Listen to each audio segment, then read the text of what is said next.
Hey everyone, welcome back to the channel, and today I have the overview for episode 9, aka the finale of She-Hulk, Attorney at Law.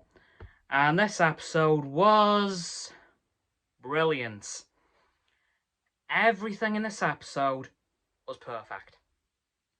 It had the right mix of kind of serious, absolutely hilarious, and just all around good stuff. Like, we start the episode off with Jen very much in prison. Although before that, we do get kind of like a 70s style Lou Ferrigno Hulk intro to the show, which I thought was absolutely brilliant. It worked so well. And, of course, paid tribute to that show that came out, I think, nearly 50 years ago now. So, yeah, I loved that at the start. That was brilliant. And how it cut back to what was actually going on kind of reminded me a little bit of kind of WandaVision in a way. It was like super dramatized and super, like, it was meant to be on TV, which of course it is. Then it cut back to the actual reality of Marvel. So I kind of had WandaVision vibes from that, and honestly, I loved it. And of course, we do see Jen released from prison, as I predicted, thanks to Mallory, but we don't actually see the court case surrounding, we just see her in the prison. In fact, it's the same facility that Abomination was in. But I'm going to come back to that. We then see her released with an inhibitor, like Abomination had, and then she's kind of free to go about her business, but of course she can never transform into She-Hulk again. Ouch. She is also subsequently fired from GLK&H, which also, ouch. And then she goes back to live with her family, and yeah, things aren't going well for good old Jen. And then at some point in the episode, roughly towards the start, she goes back to Emil Blonsky in his hideout. But Emil isn't there. Oh, no. But before that, well, while that's happening, we see Nikki and Pug. I can't remember his real name, so that's what I'm calling him, because that is what he's referred to as sometimes in the show. Nikki and Pug do a bit of espionage on intelligentsia. In fact, Nikki posts something and sends Pugs in as the kind of cover for this, like making it as though he posted it. And it turns out that the head of intelligentsia is none other than, surprise, surprise, Todd. Come on, who is shocked by this? Let's be real. It was always going to be Todd, if it was anyone. And then Jen arrived to find Blonsky as Abomination. So not only is he talking to the people who's trying to kill her, but he is also breaking the rules of his parole, transforming into Abomination. And it turns out that Emil doesn't actually know what's going on. He doesn't know that they're actually trying to kill Jen. And Jen shows up, and then things get very out of hand. Because then Titania shows up. Then Bruce. And then something really funny happens. It cuts away to the disneyplus home screen. Yep, that actually happens in the episode. And then Jen breaks through the She-Hulk Attorney at Law logo on the disneyplus home screen and breaks back into the show through the, I want to say, Shang-Chi logo. I was howling with laughter at that. Like, oh my god, you have no idea. Except, she wasn't back in the events of the show. She was at Marvel Studios. For real, like, she was actually there. And she broke into the She-Hulk writer's room and said, guys, what the hell have you done to my finale? This makes no sense. Because I've got to be honest, it didn't really.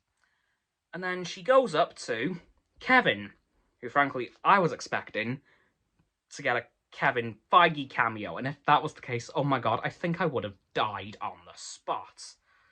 We then go to see her, go to see Kevin. Turns out he's an AI, and she discovers the existence of the MCU, and she even names the MCU. And she asks Kevin a couple of questions. including, "So, Kevin, when are we getting the X-Men?" And she kind of winked at us to say, "I got you guys." Because let's face it, that's the question that we all want answered. When are we getting the X-Men? And Kevin says, "Yeah, I can't tell you that." And her face was like, "Ugh." And frankly, we can probably all relate, let's be honest. We're all waiting for the X-Men announcements. And, great. We then see Jen kind of bargain with Kevin to get a few aspects of her finale changed, such as, okay, do we really need to give Todd superpowers? Oh yeah, by the way, Todd became a Hulk. Yeah. So that was undone. In fact, that was the first thing to be undone. Bruce was removed from that scene completely. Abomination was put back to Emil, which makes sense, to be honest. It was actually changed to daytime for some reason. I mean, okay. And Titania was still there, but she was just kind of in the background, which she was anyway, but she was a little bit more in the background. And then Jen actually heads back into the show and basically says to Todd, "You know what, I'll see you in court." And then Daredevil comes back again. I was so happy to see him back. I knew he wasn't just a one-episode thing, like Marvel said. I knew he was going to be back. And thank God, I was right. And he was. And it was amazing. And the episode started to wind down into a close. We see a family dinner with the Walters family. And then Bruce actually does show up. Back from Sakaar. With his son. Yep. That actually happened. His son is now in the MCU. His name was Scar, I think, although I believe his superhero name is different, but I can't remember it right now. I know I've seen it in adverts for Marvel Strike Force, but I can't remember. Whoops. And then we see Daredevil get the baby talk, which happened really fast, seeing as he's literally only staying in LA for a week before heading back to New York properly this time.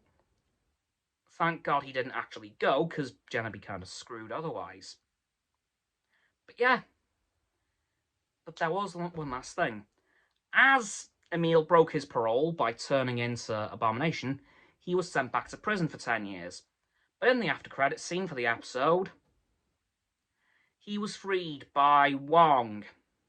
Again. That's going to be fun in Season 2.